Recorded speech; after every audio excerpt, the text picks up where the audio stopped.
This is your one and only 𝐵𝑖RESPARK81 with your daily dose of video goodness, and welcome back to another Valheim video. Today, we're going to talk about a few things that Valheim got right, or things that I think are the reason for their success. Let's get to it. I'm going to put a disclaimer here, because if I don't, I'm going to get a bunch of butthurt comments down in the comments section. I don't think these are the only reasons for the success. I think there are a ton of things that went into play for the reason that this game just blew up the way that it did.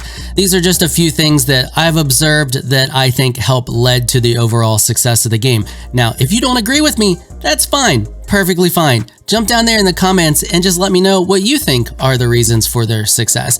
The first thing is, I think it has a really nice balance of casual versus hardcore gameplay, and it also has a really easy learning curve.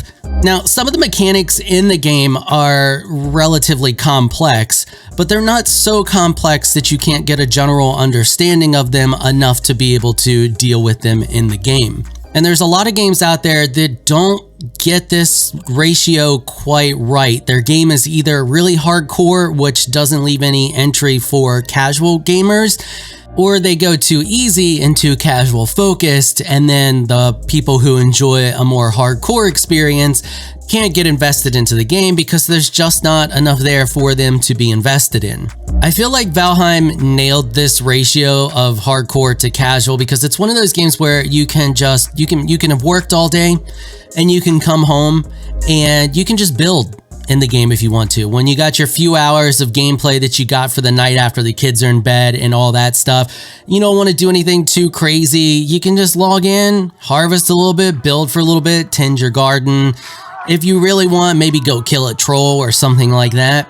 But then there's plenty of experiences there that give those hardcore players, those players who are looking for that deep experience, there's plenty of things there to give them that thrill that they're looking for. For example, the swamp. The first couple of times you go to the swamp, it's an absolute nightmare. It's still a nightmare for some people. But the thing is you never have to deal with that nightmare if you don't want to. You just avoid the biome until you're ready to deal with it. And I think the mechanic that they used for gating difficulty, well, one of the mechanics they used for gating difficulty by making the biomes different levels of difficulty and allowing you to tailor your experience when you log in to what you're looking for, is how they just nailed this balance of hardcore versus casual. Next, we have the building. So there's a lot of survival games out there. There's a lot of survival games out there with building, and it varies, but they're all relatively mostly the same. They're usually rather restrictive, and they don't allow for a ton of creativity, or they're overly grindy, or they want to be super realistic, so they have like crazy structural support integrity mechanics that just make it a pain in the butt to build. Valheim just simplifies all of it. It takes all the stuff that's great about Minecraft building and puts it into a survival game that's structured more like Terraria, and then has very little restrictions on how you can build, other than, hey, you can only build this far from a foundation piece. Depending on what piece you use, how far you can build from said foundation piece varies a little bit. And its structure support system is there, but it's not overly strict. Nor is it hard to really grasp how it works once you start making some larger builds. And on top of that, their build system has very little restrictions on what can clip through what. You can clip pretty much anything into anything else, and that just allows for even more creativity.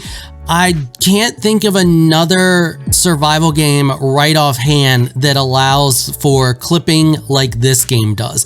And because of that really low restriction on clipping objects through each other, it allows for some absolutely insanely creative stuff. Like the other day, I was messing around with stuff, and there's the trophy from the Wraith that looks like a cloak. And I was like, this looks cool, but I wonder if I can put one of the heads trophies from one of the other things inside the hood so it looks like there's something hanging there other than just an empty cloak. You know, maybe some type of creature, or it's spying on you. You get what I'm trying to say. And it was super easy to do. I just stacked two of the item frame thingies on top of each other, put down the head, and then targeted the one behind it and put on the cloak. And there it was. There was a ☆ⴁ head clipped through the cloak, and it looked like it was on fire underneath the cloak, and it was awesome.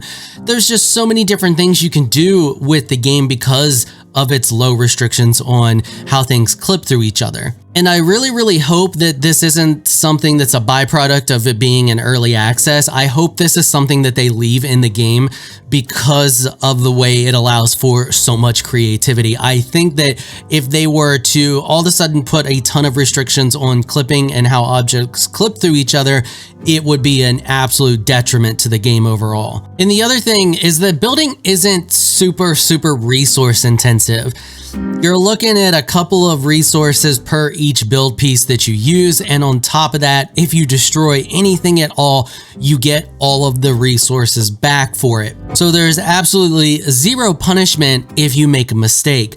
A lot of these other survival games, you make a mistake, you break the piece, you get like half of the resources back. And I know why they put those mechanics in there. It's fine for those games. It works good for those games, but they punish you for making a mistake. And I think a majority of the gamers out there, the survival gamers, are just over that. I know I am. I'm so sick of being punished when I place a wall wrong or don't get a floor placed just right, and then you break it, and there's just, when you know you gotta break it, there's that feeling there of, oh God, there goes half the resources. And that's time spent. That's time spent going out there and gathering those resources, and it feels like a waste of time, and it just doesn't feel good.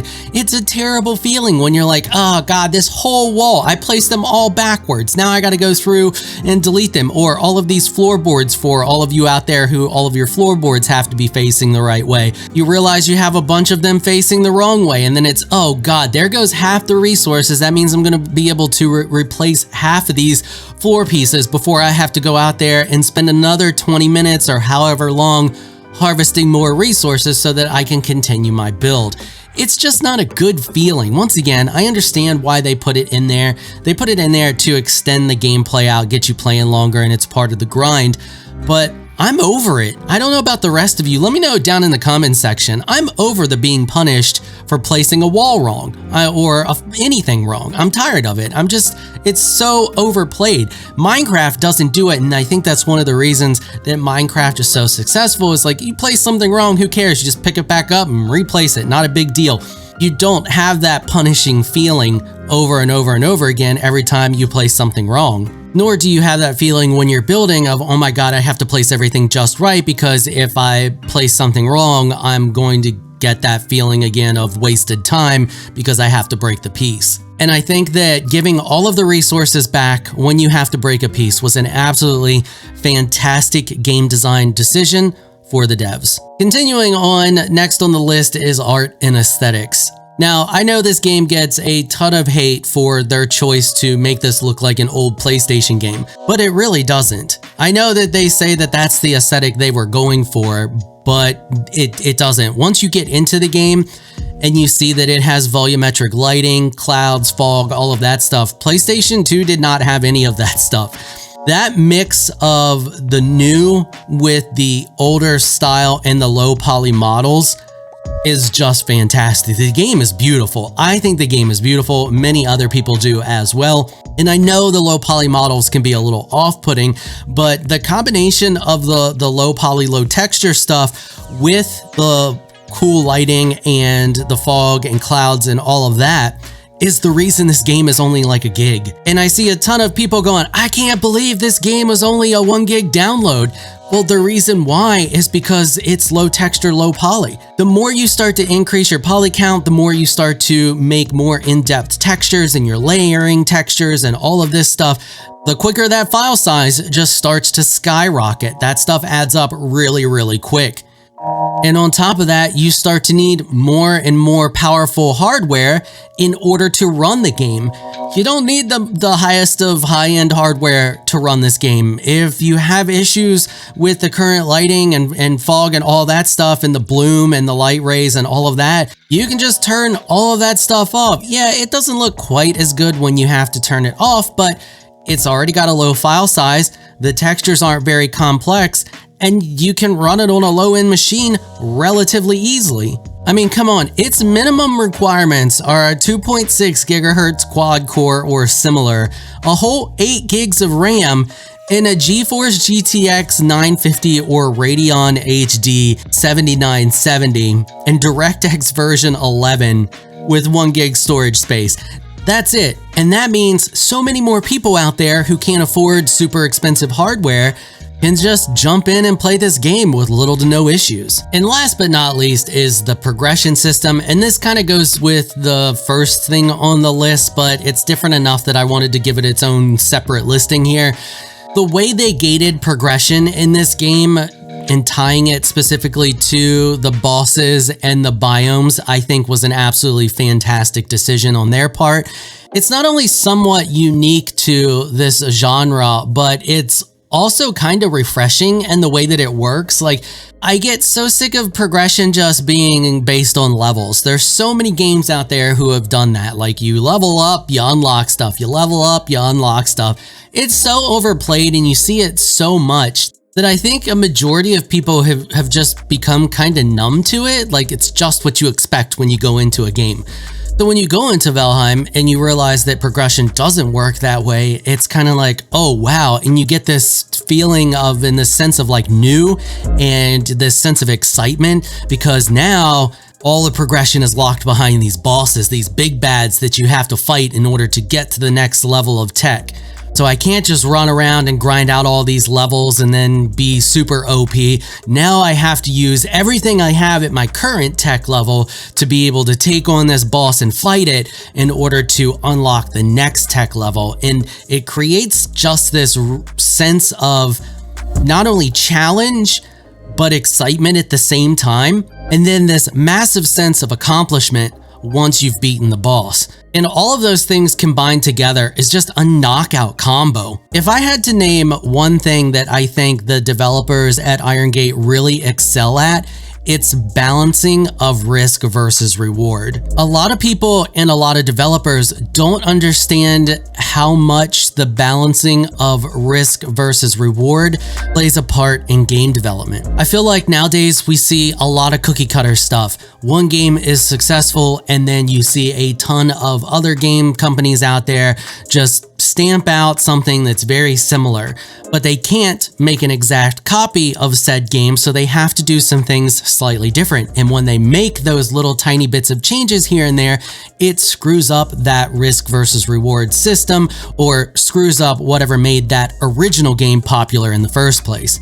And I think Valheim is a perfect example of how you can make an extremely successful game in an oversaturated genre by being creative and not sticking to that cookie cutter. Yeah, there's a lot of things that Valheim does that you see glimpses of in other games, but they took those things that made other games popular and they merged them all together and took the time to balance those mechanics to create something that is a breath of fresh air in the genre. So once again, let me know what you think is the reason for the success of Valheim down there in the comments section. Do you agree? Do you disagree?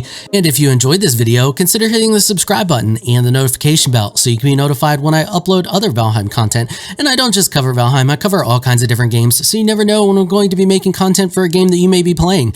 All right, that is going to wrap it up for this episode. If you like what you saw, consider hitting that sub button. I want to give a big thank you to my patrons for making this episode possible. Y'all are absolutely amazing people. If you would like to join my elite crew of Patreon supporters, please check out the link in the description below. If you enjoyed this video, please leave a comment down below. Let me know what you thought. If you're shy and you don't like to comment, just hit that thumbs up button and show your support. Until next time, thanks for watching.